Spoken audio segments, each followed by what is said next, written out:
Kompleto na mga ibon natin mga kalapatids galing ng Rosario, La Union.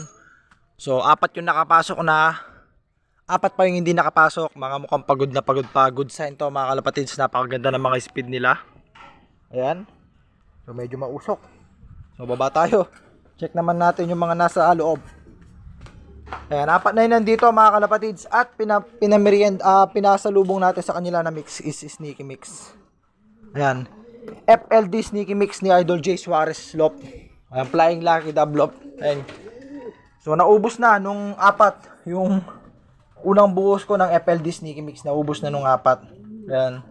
So napakaganda ng speed ng mga warriors natin. Dalawang 1-1, apat na 1,000, dalawang 900. So walang nakatop mga kalapatids ha. Grabe. Pakaganda ng lipad ng mga ibon natin ngayon. Sana hanggang derby ganon. Okay na ha. Mag-check out na kayo sa Yellow Basket. Bye!